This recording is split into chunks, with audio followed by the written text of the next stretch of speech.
الصلاۃ والسلام علیک یا سید المرسلین وعلی آلک و اصحابک یا محبوب رب العالمین۔ محترم سامعین، آج کے جمعۃ المبارک کا عنوان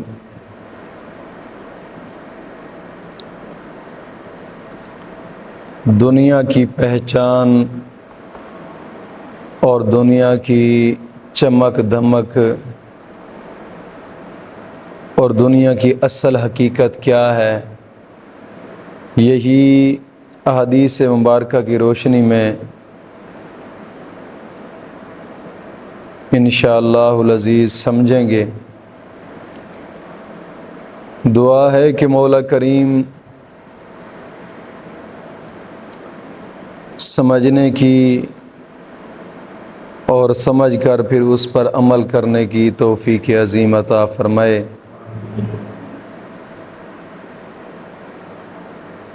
آقا کریم صلی اللہ تعالی علیہ وسلم کا فرمان مبارک ہے، حضور نے فرمایا کہ الدنیا ملعونۃ وملعون ما فیہا، دنیا ملعون ہے اور جو کچھ اس کے اندر ہے وہ ملعون ہے، الا ذکر اللہ، سوائے اللہ کے ذکر کے۔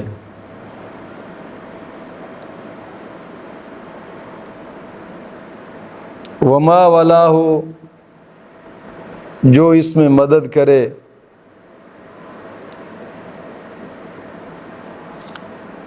آقا کریم صلی اللہ تعالی علیہ وسلم کا یہ فرمان کہ دنیا ملعون ہے، کیوں فرمایا؟ اس لیے کہ یہ دنیا ایک ایسی چیز ہے کہ جو انسان کو تباہ و بربادی کی طرف لے جاتی ہے۔ اللہ رب العزت نے جب دنیا کو پیدا فرمایا تو پیدا فرمانے کے بعد مولا کریم نے پھر اس کی طرف نظر نہیں کی، اس کی طرف دیکھا نہیں ہے۔ اگرچہ رب نے پیدا فرمایا، پیدا فرمانے کے بعد دنیا کی طرف دیکھا نہیں، کیونکہ یہ ضلالت اور بربادیوں کا گھر ہے۔ آقا کریم صلی اللہ تعالی علیہ وسلم فرماتے ہیں، حضور نے فرمایا کہ دنیا مردار ہے، حالانکہ رب نے پیدا فرمایا اس کو، لیکن رب نے اس کی طرف نگاہ کرم نہیں فرمائی، دیکھا نہیں ہے اس کی طرف۔ حضور نے فرمایا کہ دنیا مردار ہے، لیکن دنیا دار جو ہیں، دنیا کو چاہنے والے، وہ اس کے کتے ہیں۔ دنیا، ایک بات ضرور یاد رکھیں کہ اگرچہ دنیا راہ دین کی منزلوں میں سے ایک منزل بھی ہے اور خدا تعالیٰ کی درگاہ کے مسافروں کی راہ گزر ہے، یہ صحرا کے کنارے پر ایک آراستہ اور پیراستہ بازار ہے تاکہ مسافر اپنا زاد راہ یہاں سے خرید سکیں۔ دنیا اور آخرت سے مراد دو حالتیں ہیں، دو حالتیں۔ ایک وہ کہ جو موت سے پہلے اور آدمی کے زیادہ قریب ہے، موت سے پہلے آدمی کے زیادہ قریب ہے، یہ دنیا ہے۔ اور دوسرا وہ کہ جو مرنے کے بعد آخرت کے زیادہ قریب ہے، یہ آخرت ہے۔ یہی صرف دو حالتیں ہیں دنیا کی، بس۔ دنیا سے مقصود زاد آخرت ہی ہے، کیونکہ آدمی جب پیدا کیا گیا تو اس کو پیدا کرنے کا اصل مقصد جو تھا یہ دنیا نہیں تھا، یا دنیا کو جمع کرنا اس کا اصل مقصد نہیں تھا۔ میرے شہزادے بیٹے، میری آج کی باتوں کو ذرا غور سے سمجھیں۔ دنیا کو پہچاننے کا بیان جو میں یہ بیان کر رہا ہوں، یہ صرف آپ لوگوں کو سمجھانے کے لیے،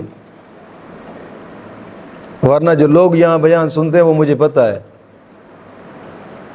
دنیا کو پہچاننا اور دنیا کی اصل حقیقت جو سامنے رکھنے لگا ہوں، اس کو ذرا غور سے سمجھیں کہ دنیا کو اللہ رب العزت نے پیدا فرمایا، لیکن دنیا کی طرف دیکھا نہیں۔ آخر دنیا کیا ہے کہ اس کو بزرگان دین نے جو پہچانا ہے اور اس کو بیان کیا ہے میرے سامنے، کیمیائے سعادت، اور یہ کمال کتاب ہے کہ جو میرے سامنے پڑھی ہے، حجت الاسلام امام غزالی رحمۃ اللہ تعالی علیہ کی۔ انہوں نے کمال زندگی کا نچوڑ لکھا ہے، جو آج کے سبق میں آپ کو سمجھانا ہے کہ دنیا کی چمک دمک، ظاہری بات ہے کہ جب دنیا کی خوبصورتی ہوتی ہے تو بچے کیا، ایک بڑا سا اپنے آپ کو سیاح آدمی کہنے والا بھی اس کی چمک دمک کی طرف جناب جا پڑتا ہے کہ دنیا کی چمک دمک ہے ہی ایسی کہ اس میں دل ہی انسان کا ایسے لگتا ہے، جی کرتا ہے اس کو چھوڑے ہی نہیں، جی کرتا ہے کہ اس کو چھوڑیں بھی نہ، اس کی چمک دمک ہی کچھ ایسی ہے۔ لیکن آقا کریم صلی اللہ تعالی علیہ وسلم کا فرمان مبارک جو اس کے لیے ہے، میں وہ آگے جا کر سناتا ہوں تاکہ تمہید کے اندر جو باتیں سمجھانے والی وہ سمجھا سکوں۔ آدمی کو اس دنیا کے اندر دو چیزوں کی حاجت ہوتی ہے۔ آدمی کو اس دنیا کے اندر دو چیزوں کی حاجت ہوتی ہے۔ میں آج کا بیان ایسے ہے کہ جیسے طلباء کو پڑھانے والی بات ہوتی ہے، ایسے میں آپ کو سمجھاؤں گا، غور سے سمجھنا آج کی باتوں کو۔ آدمی کو اس دنیا کے اندر دو چیزوں کی حاجت ہوتی ہے، ایک دل، دوسرا بدن، دو چیزیں۔ اور دل کو ہلاکت کے اسباب سے محفوظ رکھنا۔ دل کس چیز سے ہلاک ہوتا ہے؟ اس کو ہلاکت کے اسباب سے محفوظ رکھنا یہ بھی ضروری ہے انسان کے لیے۔ اس کی غذا، دل کی غذا حاصل کرے، یہ انسان کے لیے ضروری ہے، کیونکہ اگر دل کو غذا نہیں ملے گی، دل برباد ہوگا، دل تباہ ہو جائے گا۔ اور دل تباہ کیوں ہوتا ہے؟ یہ آنکھیں دنیا کو دیکھتی ہیں، آنکھوں کا تعلق ذہن سے ہوتا ہے، ذہن کا تعلق دل سے جا ملتا ہے۔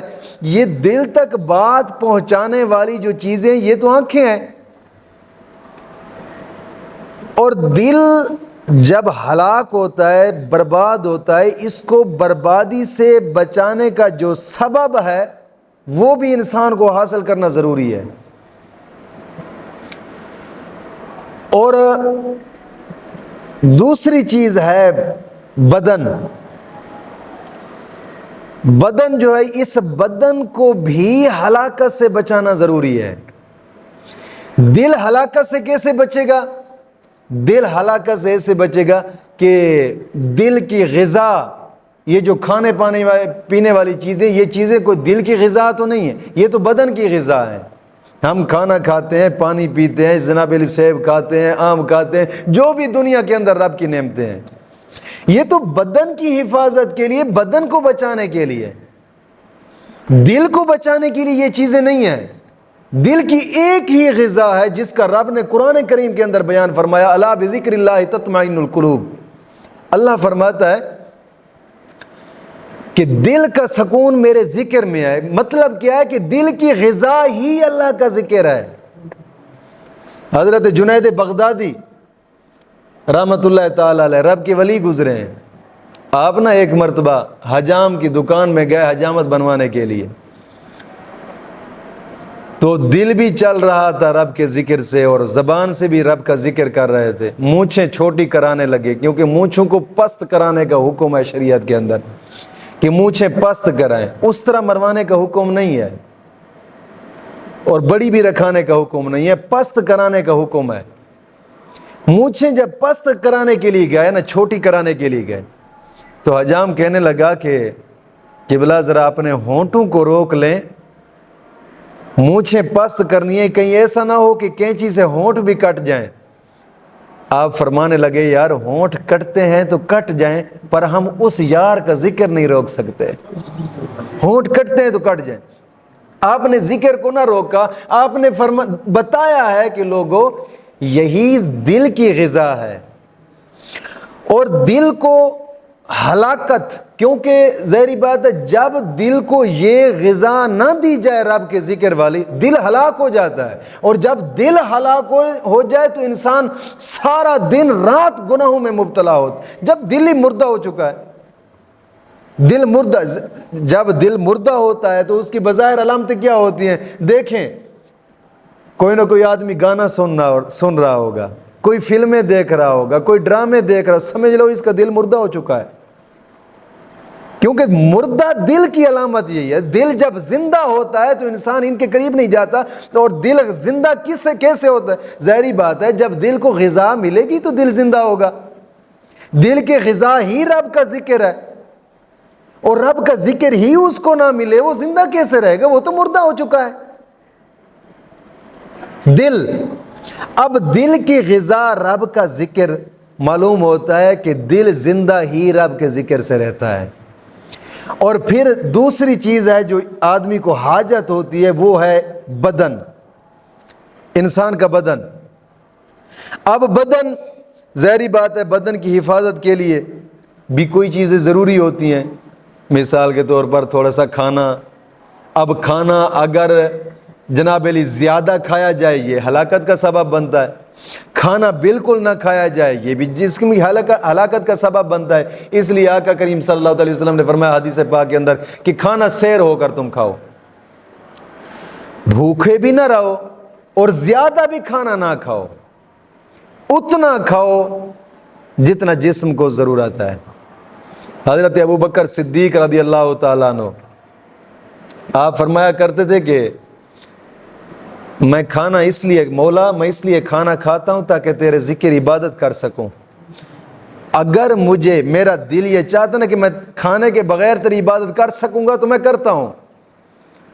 جب بہت زیادہ ہی نڈھال ہو جایا کرتے تھے، صحابہ کرام کی ہسٹریاں پڑھ کر دیکھیں نا، صبح کے ٹائم ایک کھجور کھائی، شام کے ٹائم ایک کھجور کھائی تاکہ جسم کو تقویت ملے۔ اب ہمارے ہاں کتنے کھانے، 7 کھانے ہوتے ہیں ہمارے، یہ حقیقت ہے۔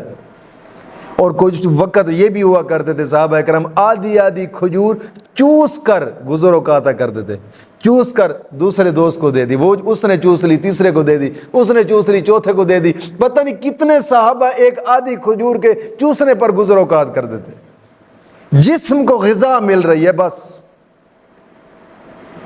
جسم کو غذا۔ اب بدن کو اس کی ہلاکت سے بھی محفوظ رکھنا یہ بھی انسان کے لیے ضروری ہے۔ یہ ایسے سمجھیں بدن کی حفاظت دل کی حفاظت کے لیے ضروری ہے۔ لفظوں کو سمجھیے گا ذرا، بدن کی حفاظت دل کی حفاظت کے لیے ضروری ہے، کیونکہ بدن ایک فانی ہے۔ جب تم قبر میں جاؤ گے یہی بدن کیڑیاں مکوڑے یہ چیزیں کھائیں گی۔ یہ جو دل ہے نا، دل یہ ایک نوری مخلوق ہے، یہ تو ایک روحانیت ہے، اور جو روحانیت ہوتی ہے، روح والی چیز ہوتی ہے، اس کو کیا فانی ہے؟ اس نے وہاں برقرار رہنا، لیکن بدن میں مٹ جانا ہے قبر کے اندر بھی۔ اس لیے دل کی حفاظت کے لیے بدن کی حفاظت ضروری ہے۔ یہ ایسے ہی ہے جیسے میں ایک مثال دے کر سمجھا رہا ہوں آپ کو۔ ایک آدمی پیدل حج کے لیے جاتا ہے، اور پہلے پیدل سفر ہوا کرتے تھے، اس کے پاس اونٹ ہے اور اونٹ پر حج کرنے کے لیے جا رہا ہے۔